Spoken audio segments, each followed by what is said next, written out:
Seigneur, ta parole est grande, elle demeure à jamais. Ta parole est infaillible, rien ne peut la supprimer. Bienvenue, chers spectateurs, je vous souhaite la bienvenue ainsi qu'à tous les spectateurs du monde entier dans un nouvel épisode du programme d'études bibliques quotidien Toute la Bible.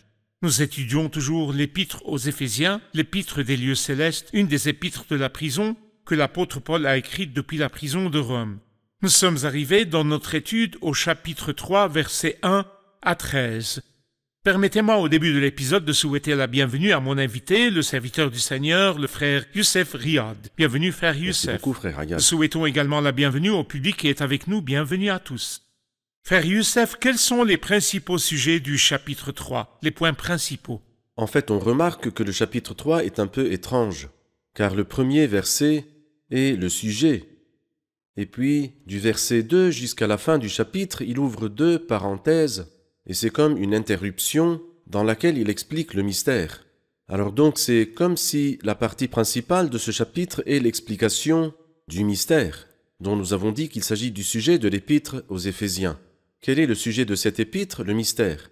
Quel est le mystère? C'est justement ce que l'apôtre Paul va expliquer au chapitre 3 de l'épître aux Éphésiens. Permettez-moi de lire quelques versets et revenir vers vous avec une question. Moi, Paul, je suis le prisonnier de Jésus-Christ pour vous, les non-juifs. Si du moins vous avez appris comment je fais part de la grâce de Dieu qui m'a été confiée pour vous, c'est par révélation qu'il m'a fait connaître ce mystère tel que je l'ai déjà décrit en quelques mots. En les lisant, vous pouvez vous rendre compte de la compréhension que j'ai du mystère de Christ. Il n'a pas été porté à la connaissance des hommes des générations passées, comme il a maintenant été révélé par l'Esprit à ses saints apôtres et prophètes. Ce mystère, c'est que les non-juifs sont cohéritiers des juifs, qu'ils forment un corps avec eux et participent à la même promesse de Dieu en Jésus-Christ par l'Évangile. J'en suis devenu le serviteur conformément au don de la grâce de Dieu qui m'a été accordé en raison de l'efficacité de sa puissance. Il a commencé par ce qu'on appelle la grâce de Dieu qui m'a été confiée. Que signifie l'expression la grâce de Dieu qui m'a été confiée? Une dispensation est une période de temps dans laquelle Dieu dirige ou traite le monde et les êtres humains d'une façon spécifiée.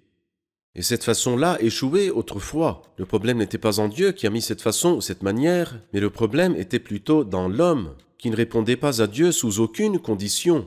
Alors donc Dieu change la disposition et l'homme échoue à nouveau. Il la change encore et l'homme échoue à nouveau. Et ainsi Dieu a créé 7 dispensations. La parole de Dieu nous déclare qu'il existe 7 dispensations différentes.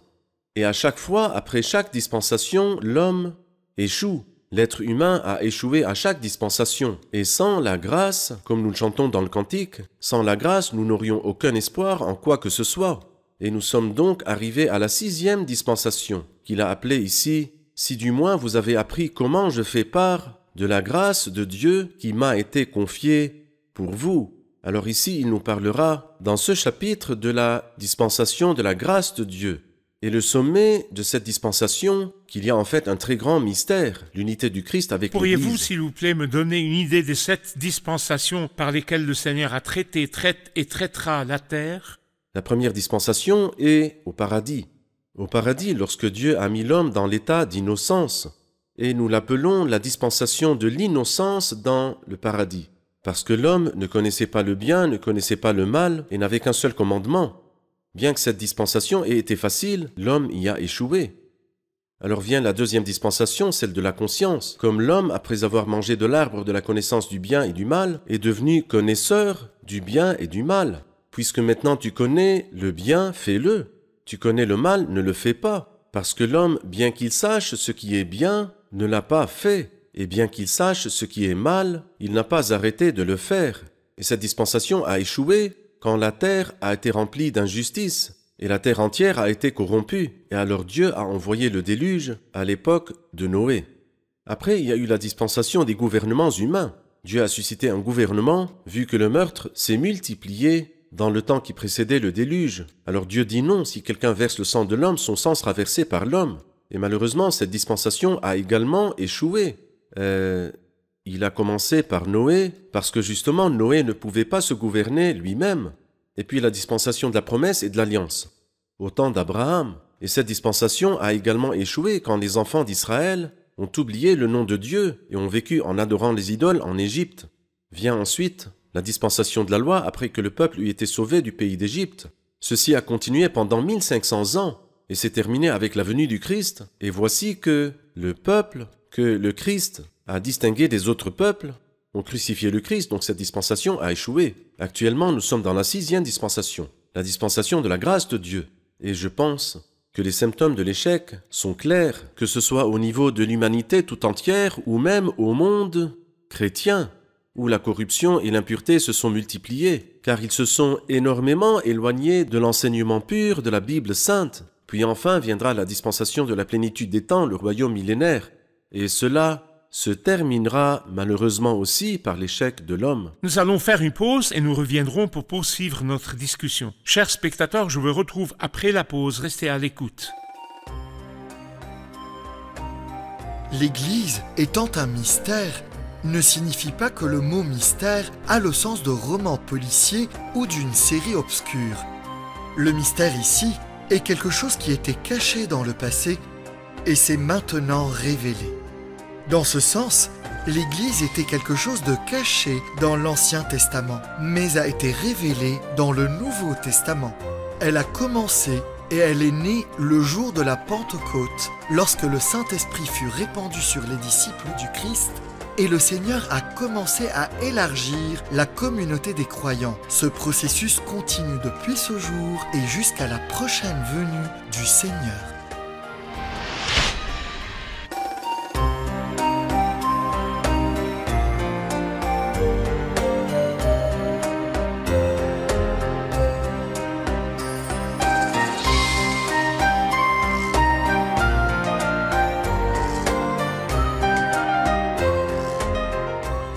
Nous sommes de retour, chers spectateurs, pour continuer notre étude dans Éphésiens 3. Frère Youssef, lorsque nous avons commencé à parler de ce chapitre, vous avez dit aussi que c'est par révélation qu'il m'a fait connaître ce mystère.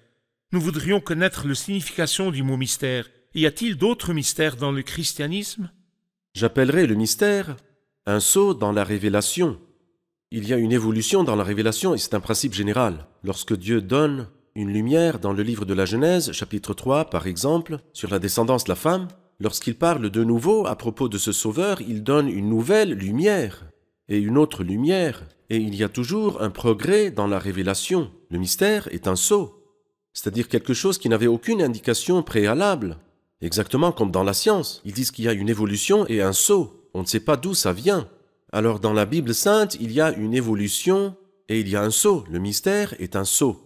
Quelque chose qui n'avait aucune indication préalable. Donc par exemple, le Christ est la tête et l'Église est le corps. Où se trouve alors cette révélation dans l'Ancien Testament? Il n'y en a pas. Nulle part. Alors c'est un mystère. Et je peux dire que ce n'est pas dans le christianisme qu'il y a des mystères, mais laissez-moi dire qu'il y a 7 mystères dans la Bible sainte. Les 7 mystères. Oui, les 7 mystères de la Bible sainte. Quels sont-ils? Lesquels sont Matthieu chapitre 13, les mystères du royaume des cieux. Romains chapitre 11, le mystère de l'endurcissement partiel d'Israël. Romains 11, verset 25. 1 Corinthiens chapitre 15, verset 51, le mystère de l'enlèvement. Voici, je vous dis un Voici, mystère. je vous dis un mystère. Ensuite, le mystère, et c'est le sujet de toute l'épître aux Éphésiens et toute l'épître aux Colossiens. Leur sujet est le mystère.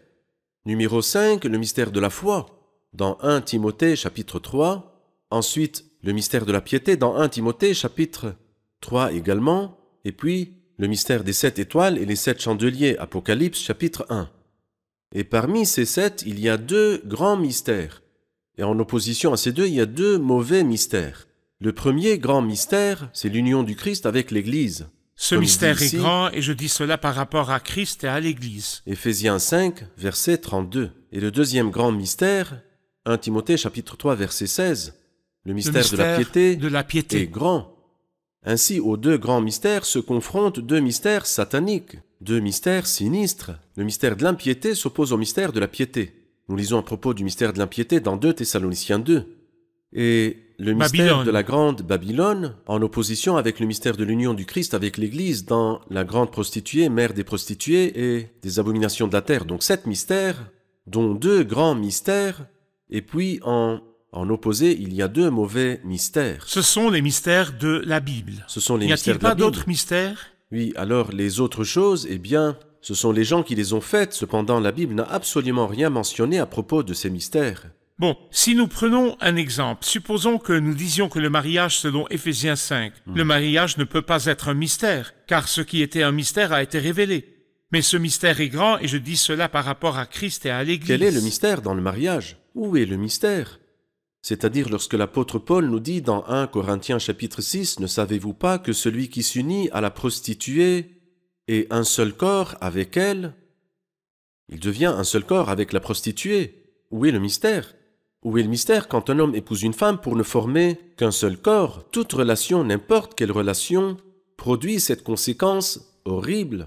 1 Corinthiens chapitre 6 nous le dit. Cependant, l'Écriture nous enseigne ces mystères, et là, on parle du mystère. Le mystère dans Éphésiens chapitre 5 n'est pas qu'un homme épouse une femme, mais plutôt que le Christ soit uni à l'Église. C'est le grand mystère. Mais je dis cela par rapport à Christ et à l'Église. Très bien. Exactement. Si nous prenons le mystère, il dit c'est par révélation qu'il m'a fait connaître ce mystère tel que je l'ai déjà décrit en quelques mots. En les lisant, vous pouvez vous rendre compte de la compréhension que j'ai du mystère de Christ. Il l'a appelé le mystère et il l'a appelé aussi le mystère du Christ. Nous voulons également parler davantage du mystère. Quel est le mystère et quel est son lien avec le Christ? Oui, eh bien, il s'appelle le mystère. Il est appelé au chapitre 6 le mystère de l'Évangile. Il est appelé au chapitre 5 le grand mystère. Je dis cela par rapport à Christ et à l'Église. Et tout cela parle d'une seule chose qui est le sujet de deux épîtres, aux Éphésiens et aux Colossiens. C'est que le Christ est la tête et que l'Église est le corps. Lorsque nous nous préoccupons de la tête et des gloires de la tête, c'est un aspect du mystère, expliqué dans Colossiens. Et de l'autre côté, lorsqu'on parle du corps et des bénédictions et des privilèges du corps, c'est un mystère dont parle l'épître aux Éphésiens, donc le sujet du mystère, et l'union du Christ avec son Église en une seule entité, en un seul corps, dont le Christ est la tête et dont l'Église est les membres du corps. Comment Paul a-t-il connu le secret du Christ? Ses qualifications personnelles? Est-il lié à une révélation? Est-il lui seul? Y avait-il un autre avec lui? Parlez-nous de ce sujet. Alors lui, il dit cela, en les lisant, vous pouvez vous rendre compte de la compréhension que j'ai. Avant cela, il dit, je l'ai déjà décrit en quelques mots. Je crois que je l'ai déjà écrit en quelques mots, sont en fait les versets qui vont du chapitre 1, verset 23, jusqu'à la fin du chapitre 2, dans cette partie précédente, il a expliqué en quelques mots le mystère. Alors si vous lisez ce que j'ai écrit à la fin du chapitre 1 et tout le chapitre 2, vous connaîtrez quelque chose de ma connaissance du mystère du Christ. Cependant, moi je vais vous donner plus à propos de ce sujet dans le chapitre 3. J'aimerais savoir, vous êtes en train de dire que Paul a reçu cette révélation, et il dit aussi que cela a été révélé par l'Esprit à ses saints apôtres et prophètes. Mais par quoi Paul se distinguait-il par rapport au mystère? Oui, le mystère a été révélé à Paul et révélé aussi aux apôtres et aux prophètes. Parce que si c'était uniquement Paul qui disait cela, nous aurions dit qu'il y a une sorte de fraude. Mais en prenant en considération de ce qui a été dit, il n'a pas été porté à la connaissance des hommes des générations passées. Ce sont les prophètes du Nouveau Testament. Les apôtres et les prophètes dans le Nouveau Testament. Oui, bien sûr, les apôtres et les prophètes du Nouveau Testament. Il leur a été révélé. Ou bien si cela n'avait été révélé qu'à Paul, on aurait pu se douter. Peut-être que cet homme inventait quelque chose. Et ce n'est certainement pas le cas pour Paul. Cependant, afin de rassurer nos cœurs, toute affaire se réglera sur la déclaration de 2 ou 3 témoins, pas un seul. Là, nous n'avons pas juste 2 témoins, nous avons les apôtres, et ils sont 12. Et nous avons aussi les prophètes, dont nous ne connaissons pas le nombre. Alors, qu'est-ce qui rendait l'apôtre Paul si différent? Il a dit « Moi qui suis le plus petit de tous les saints, j'ai reçu la grâce d'annoncer parmi les non-juifs les richesses infinies du Christ et de mettre en lumière pour tous les hommes comment se réalise le mystère caché de toute éternité en Dieu. » Alors donc c'est seulement Paul qui le déclare, alors que les autres apôtres et les autres prophètes confirment ce que Paul déclare. Il confirme ses paroles. Alors l'apôtre Paul a été nommé comme agent. Quand il y a un agent pour une entreprise, aucune autre personne ne peut l'être. L'agent exclusif. L'agent exclusif. Aucune autre personne ne peut faire le commerce des marchandises. L'apôtre Paul était l'agent exclusif du mystère du Christ. Mais Ce n'est pas seulement à lui que cela a été révélé, sinon on aurait pu dire qu'il inventait. Non, lorsqu'il a déclaré cette révélation, tous les apôtres et tous les prophètes du Nouveau Testament disent Amen. C'est exactement ce qui nous a été révélé par Dieu. Il a été révélé à Paul, aux apôtres et aux prophètes, mais ce que Paul a reçu, c'est la déclaration et la prédication de ce mystère. Très bien. Nous écoutons une question du public. Le verset 6 dit « Ce mystère, c'est que les non-juifs sont co-héritiers des juifs, qu'ils forment un corps avec eux et participent à la même promesse de Dieu en Jésus-Christ par l'Évangile. » Que signifie ce verset? Nous avons besoin d'une explication pour le verset 6. Oui. Les non-juifs sont co-héritiers. Les non-juifs qui n'ont rien dans l'Ancien Testament sont devenus co-héritiers en 3 choses. L'héritage, le corps et participant à la même promesse. Et je vois que ces 3-là sont liés aux 3 hypostases de la divinité. L'héritage, car nous sommes enfants du Père. Et le corps, car le Christ est notre tête et nous sommes les membres du corps. Et participant à la même promesse, c'est-à-dire le don du Saint-Esprit. C'est incroyable, nous participons à 3 choses qui nous lient aux 3 hypostases de la divinité. Puisque je suis l'un des enfants, je suis donc co-héritier de l'héritage. Et puisque je suis membre du corps du Christ, alors je suis co-héritier du corps. Et puisque j'ai reçu le Saint-Esprit, je suis alors participant à sa promesse en Christ. Que les non-juifs sont co-héritiers des juifs, qu'ils forment un corps avec eux et participent à la même promesse de Dieu en Jésus-Christ par l'Évangile. Verset 7, j'en suis devenu le serviteur conformément au don de la grâce de Dieu qui m'a été accordé en raison de l'efficacité de sa puissance. Je voudrais m'arrêter sur ce que Paul dit, j'en suis devenu le serviteur, un serviteur de cet Évangile. Quelles sont les qualifications de Paul pour être serviteur de l'Évangile? Quelles études Paul a-t-il faites pour être serviteur de l'Évangile? Quelles sont les capacités de Paul pour être un serviteur de l'Évangile? Quelles étaient ses qualifications? Eh bien, moi je pense que ce n'est pas juste l'Évangile dans le sens de la déclaration de la bonne nouvelle, mais il y a ici quelque chose de plus grand. Et lorsqu'il dit dans le chapitre 6, pour faire connaître avec assurance le mystère de l'Évangile, ici il ne parlait pas de l'Évangile comme un mystère, cependant l'Évangile contient le mystère. Quel est le mystère? C'est le sujet de l'épître aux Éphésiens. Quel est-il? Que le Christ est la tête et que les croyants sont le corps.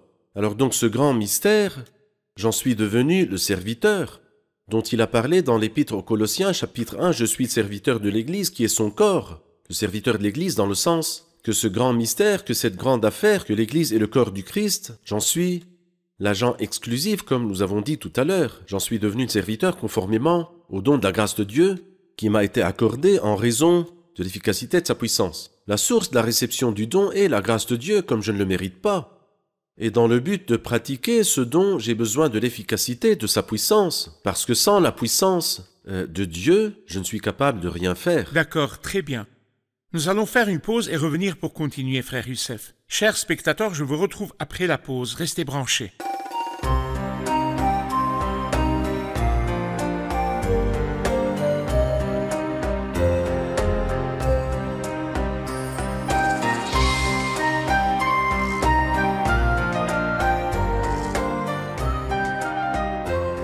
Nous sommes de retour, chers spectateurs, pour poursuivre notre étude dans Éphésiens 3.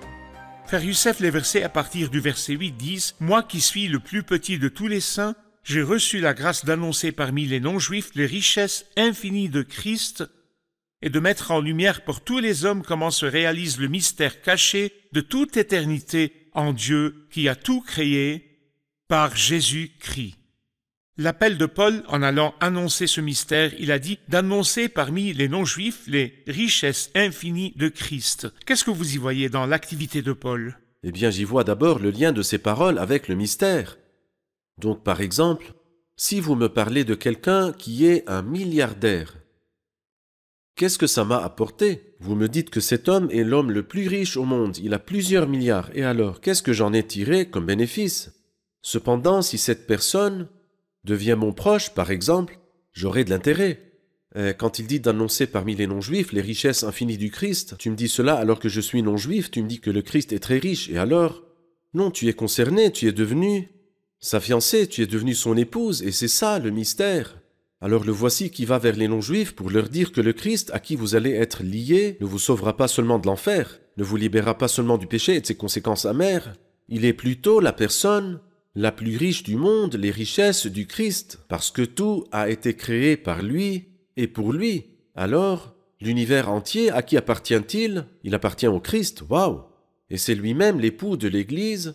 Incroyable, n'est-ce pas? Non, croyez-le. Pourquoi douter? C'est la déclaration de Dieu. La déclaration de Dieu ne ment jamais. C'est pourquoi de mettre en lumière pour tous les hommes comment se réalise le mystère caché et d'annoncer parmi les non-juifs les richesses infinies du Christ. On en dit certainement le mystère caché de toute éternité en Dieu. C'était caché.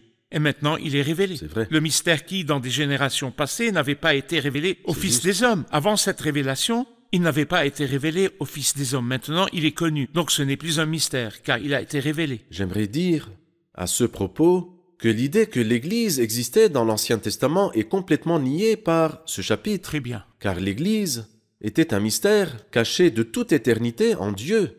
Il n'a pas été porté à la connaissance des hommes. Alors quand vous dites qu'Israël est l'Église, quelle Église? Comment Israël pourrait être l'Église? L'Église est un mystère qui était caché de toute éternité en Dieu, pas dans la Bible.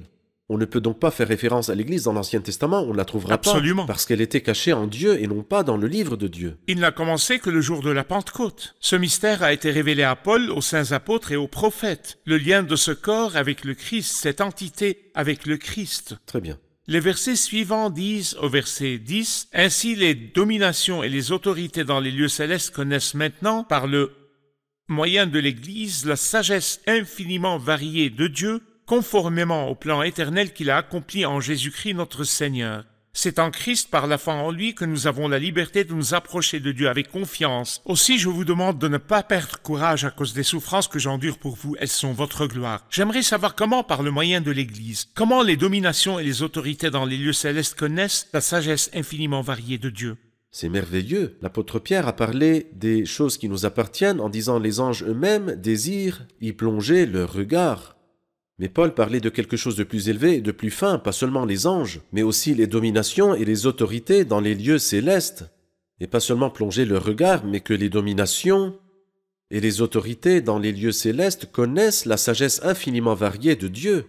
Alors donc si la création a montré un aspect de la sagesse de Dieu, et non pas toute la sagesse de Dieu, l'Église du Christ est devenue enseignante pour les dominations et les autorités dans les lieux célestes de la sagesse infiniment variée de Dieu. Cela veut dire que tous les aspects de la sagesse sont apparus dans l'Église. Et aujourd'hui, pas seulement les anges normaux, mais les dominations et les autorités, les archanges, apprennent par le moyen de l'Église la sagesse infiniment variée du Christ. Et c'est, je ne veux pas dire croyez-le ou ne le croyez pas, ce sont des paroles crédibles, Très bien. croyables. Très bien. L'Église est le lieu où se manifeste la sagesse infiniment variée de Dieu.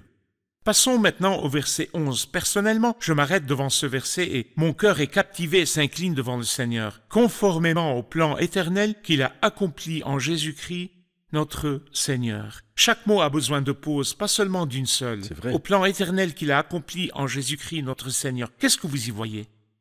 Eh bien, frère Ayad, je pense que le verset 11 est lié au verset 10. Ainsi, les dominations et les autorités dans les lieux célestes connaissent maintenant par le moyen de l'Église la sagesse infiniment variée de Dieu, conformément au plan éternel ou des saints éternels qu'il a accompli en Jésus-Christ notre Seigneur. Ce qui veut dire que Dieu a un plan, et ce plan est éternel. Et ce plan éternel était dans le Christ Jésus, et non pas en séparation de l'Église qui est son corps, c'est-à-dire Dieu aurait pu choisir une autre voie, qui était avec lui dans l'éternité, pour le conseiller ou bien de lui dire de faire quoi que ce soit. C'est de lui, par lui et pour lui que sont toutes choses. Qui a connu la pensée du Seigneur et qui a été son conseiller? Dans l'éternité, il décida que le Christ doit être lui le centre, et le Christ en tant que centre doit avoir une épouse, une mariée, avoir un corps, et ce corps-là est l'Église. Et c'est pourquoi l'Église enseigne les dominations et les autorités, la sagesse infiniment variée de Dieu, conformément au plan éternel qu'il a accompli en Jésus-Christ notre Seigneur. C'est pourquoi il dit au verset 13, « Aussi je vous demande de ne pas perdre courage à cause des souffrances que j'endure pour vous, elles sont votre gloire. » Il était le ministre de l'Église et de l'Évangile, et il a eu des tribulations en vue d'accomplir ce mystère. Je pense que c'est lié au verset 1. Dans une autre traduction, il dit « à cause de cela ». C'est cela ce dont j'ai parlé au chapitre 2. Et cela est un aspect du mystère. À cause de cela, moi, Paul, le prisonnier du Christ pour vous. Quand il parla de cela, les Juifs ne purent pas le supporter, ils l'emprisonnèrent. Il dit « Je suis le prisonnier de Jésus-Christ pour vous, aussi je vous demande de ne pas perdre courage à cause des souffrances que j'endure pour vous. Et il dit, elles sont votre gloire. Que Dieu vous bénisse, merci. Nous sommes à la fin de l'épisode, nous allons revoir l'épisode avec le public. Dans ce chapitre, nous voyons Paul, le vase faible, qui reçoit cette grande révélation, et il la déclare dans la parole de Dieu, afin que nous, les simples croyants, nous le recevions également, et nous en profitons. À en profiter. Combien devrions-nous nous incliner devant ce grand Dieu qui, comme nous l'avons entendu, a préparé toutes ces dispensations depuis le commencement de la création, et à chaque fois nous avons échoué, mais il ne nous a jamais abandonnés, et il demeure avec nous jusqu'à ce qu'il nous fasse atteindre le chemin du salut. Très bien. Je voudrais dire que ce n'est pas un héritage terrestre que nous avons reçu, mais un héritage céleste. Nous sommes devenus des fils, et devant les richesses de Christ, j'aimerais dire que tout ce qui est cher dans nos vies n'est rien devant elle. Merci, que Dieu vous bénisse. Merci, frère Youssef. Nous continuerons dans le prochain épisode.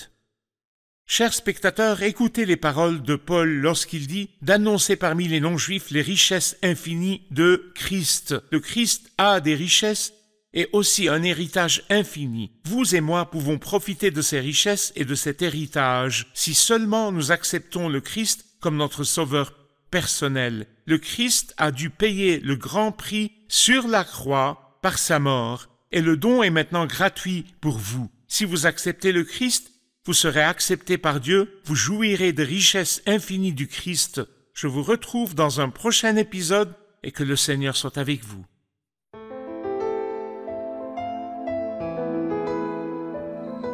Seigneur, ta parole est grande, elle demeure à jamais. Ta parole est infaillible, rien ne peut la supprimer.